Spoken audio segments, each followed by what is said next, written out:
We're going to kick off the show without further ado.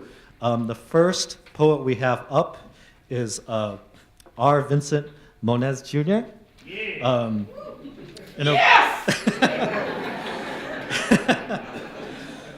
He's an enrolled member of the 3 affiliated tribes of North Dakota and grew up in the Phillips neighborhood of South Minneapolis.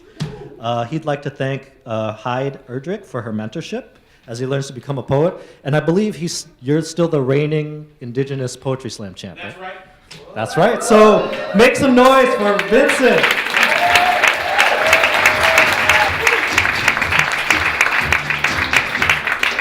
Man, this is my third one of these. This is pretty exciting. Seriously, I have to take a moment and kind of pull this in.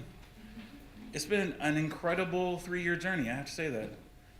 It's amazing to be able to come up here like this and do this. When they asked me about half-breed, I'm just 2 different kinds of Indian, really. So I was like, yeah, half and halves. I'll do the show. And but I thought to myself, well, what does this really mean? You know what I mean? Like, what is this? What is this to me? And for me, I think of my cousins that are mixed race. You know, they're not just Indian and Indian. They're Indian and white, Indian black, Indian and Asian, Indian and Hawaiian. It's so cool. You look great, sir. You look great. One of my cousins here, mom's from Hawaii. So when I thought about that, I thought about my cousins. My 2 cousins in particular, Norman and Kurt. I think about them because they're both Indian and Montana rancher. That's a whole different race of people that you may get. Maybe not so much in Minneapolis, but that's a people. And so they were real, like when I was a kid, they were a little bit older than me, they were tough. They were really they were really tough. And some of the things that they'd like be tough about are driving the res roads on my reservation because they're really scary. And even now, in parts of my reservation, there are no roads because of the oil trucks that are coming and going. And people are dying, people that don't need to. And so I thought about this, about the strength of my mixed race cousins, and I thought to myself, I need to come to the show and I need to share about them. This piece is called The Wind of This Way. Curves? No, these aren't curves. These are the back roads that wind through my reservation. Roads that dance into a pair of jeans made of the plains. These arteries are dangerous and deadly. From sweet, delicate ankle twist to mischievous sharp turn of a grin, these trails are seldom driven at night. As the sun sets, its path becomes uncontainable. Sway to a whispered rhythm, a silent ride and contort. Routes shift in a night that is darker than 40 boiled owls.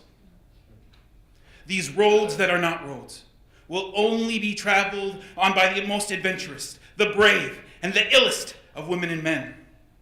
The roadside is monument to the unworthy, flowers and tokens of remembrance to those who did not respect this passage. These curves that are not curves follow the movement of the snake people, come out of their homes to find a better place in the warmth and glow of the sun.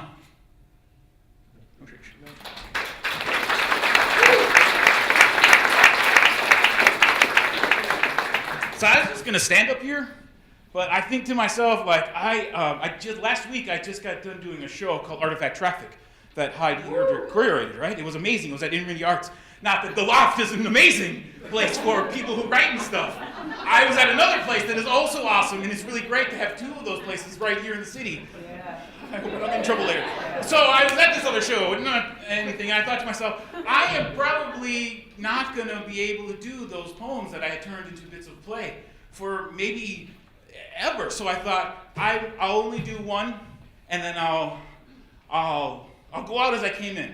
The first time I came here, I moved around, and it was awesome. There were people everywhere. I had to step over people. It was really great. So I'm going to do this from that show. It's called The Pollen Taker's Return. And I know there's a camera person, so I'll try to move as slow as possible. Okay.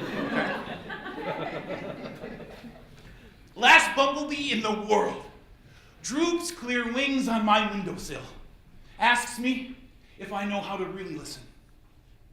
Cut open a slim cowboy killer. Put 1 part sugar, 4 parts into my favorite coffee cup. Edge my opening offer up close to this buzzing relative and whisper, story. Out of long, spindly tongue, twist saga of a kingdom so grand, it is sewn into the beating heart of earth. Lone bumblebee tells of its kinship to the sun, begins secret dance that binds both in warmth and survival. Lone bumblebee chants about lonely wait for pollen taker's return. Pushes the cup away. Tells me it is enough for now. Climbs up to my mandan earlobes and thanks them for accepting today's retelling. Dances out of my window in desolate drone apocalypse. Does 1 lap around my house before disappearing in mid-afternoon flare. Oh, shit. Thank you.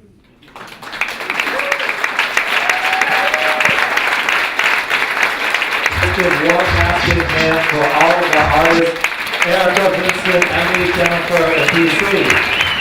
Thank you all. Have a good night.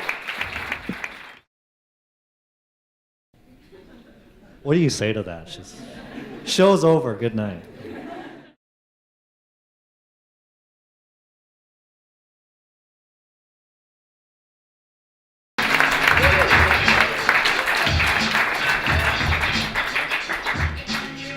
One more time for Vincent.